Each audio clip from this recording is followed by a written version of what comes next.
നെന്മാറ ഇരട്ടക്കൊലയിൽ പ്രതി ചെന്താമരയ്ക്കെതിരെ ഉയർന്നത് വൻ ജനരോഷം.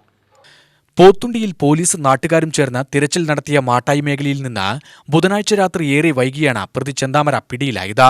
പോലീസ് തിരച്ചിൽ അവസാനിപ്പിച്ച പിൻവാങ്ങിയ ശേഷം പോത്തുണ്ടി മലയിൽ നിന്നുള്ള വഴികളിൽ പലയിടത്തായി 2 വീതം പോലീസുകാരെ വിന്യസിച്ചിരുന്നു. ഒളിച്ചിരുന്ന ചെന്താമര പുറത്തിറങ്ങിയ ഉടൻ ഇയാൾ പോലീസിന്റെ വലയിലാവുകയായിരുന്നു.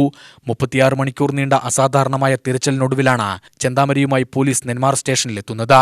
ജനരോഷം കണക്കിലെടുത്ത ഒരു പ്രൈവറ്റ് വാഹനത്തിലായിരുന്നു എത്തിച്ചത്. എന്നാൽ വിവരമറിഞ്ഞ നാട്ടുകാർ തടിച്ചുകൂടിയതോടെ നാടികെ രംഗങ്ങളായി സ്റ്റേഷന് മുന്നിൽ.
പ്രതിഷേധം കനത്തതോടെ നാട്ടുകാരെ പുറത്താക്കി പോലീസ് ഗേറ്റ് പൂട്ടിയെങ്കിലും ഉന്തിലും തള്ളിലും ഗേറ്റ് തകർന്നു.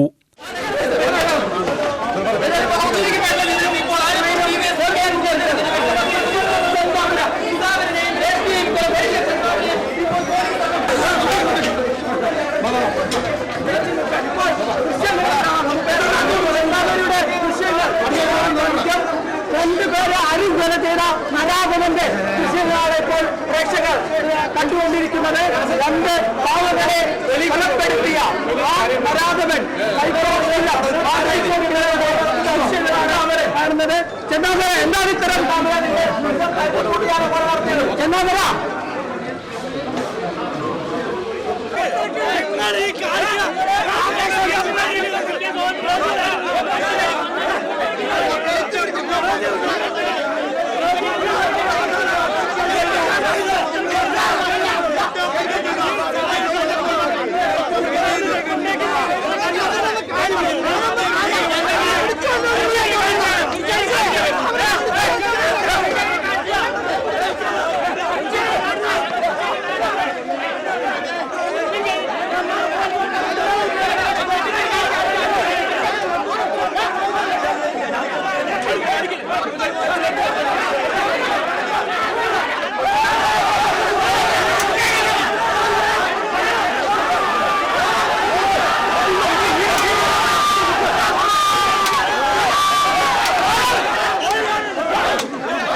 സ്റ്റേഷന് മുന്നിൽ തടിച്ചുകൂടിയ ജനക്കൂട്ടം ചെന്താമരയെ വിട്ടുകിട്ടണമെന്ന് ആക്രോശിച്ചു. ഇവർക്ക് നേരെ പോലീസ് ലാത്തിവീശിയത് സംഘർഷാവസ്ഥയ്ക്കിടയാക്കി.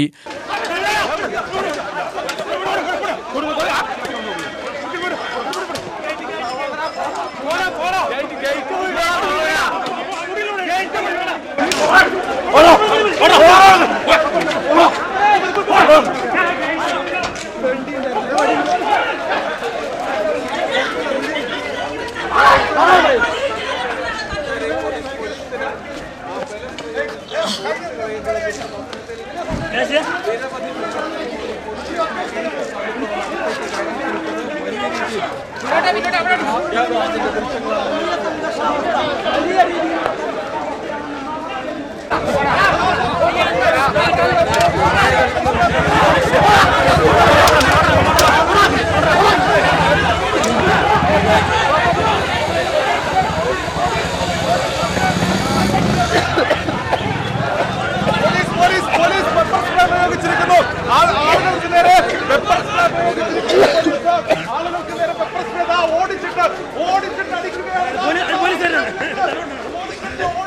എന്തിനാണ് തല്ലിയത്?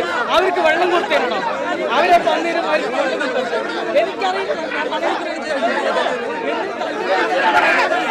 കുരുമുളക് സ്പ്രേ ഉപയോഗിച്ചതായും നാട്ടുകാർ പറയുന്നു. പിന്നീട് സ്റ്റേഷനിലേക്ക് കടത്തിവിടണമെന്ന ആവശ്യവുമായി കോൺഗ്രസ് പ്രവർത്തകരെത്തിയത് വീണ്ടും സംഘർഷത്തിന് വഴിവെച്ചു. ഇതിനകത്ത് വന്നിട്ട്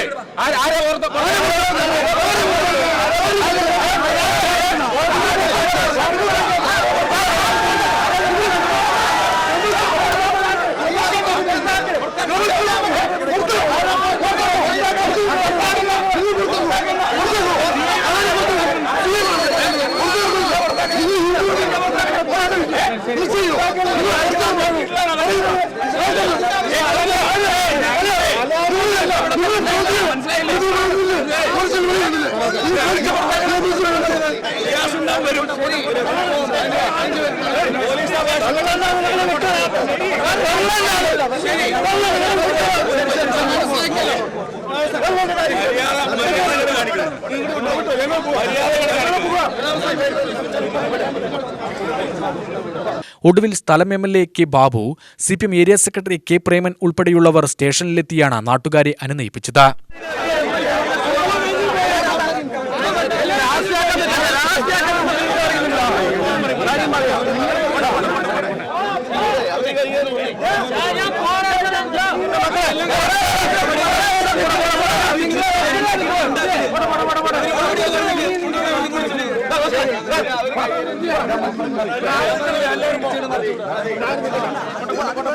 അതിനിപ്പോ പെട്ടെന്ന് ഈ ചെറുപ്പക്കാർ ഇവിടെ വന്നു എന്ന് പറഞ്ഞിട്ട് അവരെ കുറ്റക്കാരായിട്ട് കാണാൻ പറ്റില്ല. കാരണം എന്തുകൊണ്ടാണ്?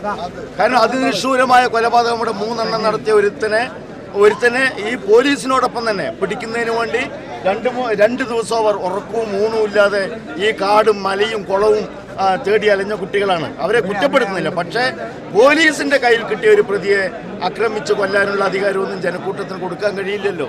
അത് നിയമപരമല്ലല്ലോ. അത് അംഗീകരിച്ചേ മതിയാവും. അത് അംഗീകരിക്കാത്ത ആൾക്കാരൊന്നുമല്ല ഇവിടുത്തെ നെന്മാറയിലെ കുട്ടികൾ. അവർക്ക് പറഞ്ഞ ബോധ്യമുണ്ട്, അവർ ചെയ്യുകയും ചെയ്യും. സമാധാനപരമായി പോലീസിന്റെ നിയമപരമായ എല്ലാ കാര്യങ്ങൾക്കും സഹായിക്കും. പോലീസ് സഹായിച്ചുകൊണ്ടാണല്ലോ 36 മണിക്കൂറിനുള്ളിൽ ഈ പ്രതിയെ പോലീസ് തന്നെ പിടിക്കാനും കഴിഞ്ഞത്. ഇപ്പോൾ പോലീസ് നിഷ്ക്രിയമാണ് പറഞ്ഞാൽ കഴിയില്ലല്ലോ. കഴിയുമോ? ഇല്ല. 36 മണിക്കൂറിനുള്ളിൽ കേരളം മുഴുവൻ ചർച്ച ചെയ്തപ്പെട്ട ഒരു കേസിനെ ഈ കേരള പോലീസ് തന്നെയാണ് പിടിച്ചത്. ആ കേരള പോലീസ് പിടിച്ച അതിനെ അഭിനന്ദിക്കുകയാണ്. അതിലൊന്നും സംശയമൊന്നുമില്ല. ഈ പറയുന്ന ആൾക്കാരും അതിന് വന്നതന്നെ. പക്ഷെ ആൾക്കാർക്ക് ഈ പ്രതി, ഈ ക്രൂരനെ, ഈ പിശാചിനെ ഒന്ന് കാണണം എന്നുള്ളൊരു ആഗ്രഹത്തിലാണ് അവർ വന്നത്. വേറെ ഒന്നുമല്ല. പോലീസ് സ്റ്റേഷനിൽ ഒരു ജനക്കൂട്ടം കയറി പോണു, നിയന്ത്രണ വിധേയമല്ലെങ്കിൽ ഉണ്ടായതായിരിക്കാം. പക്ഷേ ഈ കേസിന്റെ ഭാഗമായിട്ട് നമ്മൾ സഹകരിച്ചില്ലേ മതിയാവുള്ളൂ. എല്ലാ കുട്ടികളോടും കേസിന്റെ കാര്യമായിട്ട് പോലീസിനോട് സഹകരിക്കാനല്ലേ പറ്റുള്ളൂ. അല്ലാതെ പോലീസിനെ ശത്രുവായി കണ്ട് ആക്രമിക്കാൻ പറ്റില്ലല്ലോ. അതിനെ ഇതിന്റെ ഇടയിൽ കൂടി ചില ആൾക്കാർ മുതലെടുപ്പ് നടത്തി. ഏത് പോലീസിന് എന്തോ കുഴപ്പമാണ്, എറിയട തകർക്കട പറഞ്ഞിട്ട് കുഴപ്പമുണ്ടാക്കാൻ നോക്കിയതിൻ്റെയും കൂടി ഒരു ഭാഗമാണ് അത് ഉണ്ടായത്. അതിപ്പോൾ നമ്മുടെ സഹോദരന്മാർ, നമ്മുടെ സുഹൃത്തുക്കൾ, ഞങ്ങളുടെ അനിയന്മാർ എല്ലാവരും അത് ബോധ്യപ്പെട്ടിട്ടുണ്ട് പറഞ്ഞത്. അതുകൊണ്ടാണല്ലോ ഇപ്പോൾ ശാന്തമായിട്ട് നമുക്ക് ഇങ്ങനെ സംസാരിക്കാൻ കഴിയുന്നത്. അല്ലെങ്കിൽ കഴിയും. പ്രതി 5 പേരെ കൊല്ലാനാണ് ഉദ്ദേശിച്ചത്. എത്ര പേരുണ്ടെന്നൊന്നും ആർക്കും പറയാൻ കഴിയില്ല. കാരണം ഇതൊരു സൈക്കോ എന്നാണോ എന്താണ് പറയേണ്ടതെന്ന് അറിയില്ല. ആരാണ് ശത്രു, എപ്പോഴാണ് ശത്രുത തോന്നുന്നതെന്ന് പറയാൻ കഴിയാത്ത മനോവൈകൃതത്തിന് ഉടമയാണ്. അതുകൊണ്ട് എപ്പോൾ ആർക്കും നേരെ ചാടി വീഴുമെന്ന് പറയാൻ പറ്റാത്തൊരു സാഹചര്യമാണ് ഉള്ളത്. അതിൽ നിന്ന് എന്തായാലും അവനെ പിടിച്ചതിൽ അത് അഭിനന്ദനം അർഹിക്കുകയാണ് പോലീസ്. എല്ലാ മാധ്യമങ്ങളും ഒരുപോലെ പോലീസ് സേന ഇപ്പോൾ പിടിക്കപ്പെടുന്നതാണോ എന്നുള്ള രൂപത്തിലായിരുന്നല്ലോ. 38 മണിക്കൂറാണ്. ഞങ്ങൾ വിചാരിച്ചത് ഒരു 48 മണിക്കൂറിനുള്ളിൽ പിടിക്കപ്പെടുന്നത് ഞങ്ങൾക്കും എല്ലാവർക്കും ഉണ്ട്. കാരണം ജനങ്ങൾ അതുപോലെയാണ്. ഇത് നിയമത്തിന്റെ മുന്നിൽ കൊണ്ടുവരിക, അല്ലാതെ ജയിലിൽ മറ്റേ തുറങ്കിലടക്കപ്പെട്ട പ്രതിയെ പോയിട്ട് നമുക്കിപ്പോൾ എന്ത് ചെയ്യാൻ പറ്റുന്ന? നിയമപരമായിട്ട് അയാളെ പരമാവധി ശിക്ഷ എന്താണ്, തൂക്കിക്കൊല്ലലാണെങ്കിൽ അതുവരെ മേടിച്ചു കൊടുക്കാൻ ആവശ്യമായ പോലീസ് നിയമ സംവിധാനത്തിനോട് ഇവിടുത്തെ മുഴുവൻ ജനങ്ങളും ഒറ്റക്കെട്ടായി ഒരുമിച്ചിട്ടുണ്ട്. പ്രതിഷേധം കണക്കിലെടുത്ത ഒടുവിൽ പ്രതിയെ ഡിവൈഎസ്പി ഓഫീസിലേക്ക് മാറ്റിയതും നാടകീയമായിരുന്നു. 5 പോലീസ് വാഹനങ്ങൾ നെന്മാറ സ്റ്റേഷനിൽ നിന്നും പുറപ്പെടുകയും ഇവ 5 വഴികളിലൂടെ കൊണ്ടുപോവുകയുമായിരുന്നു. UTV news, Palakkad.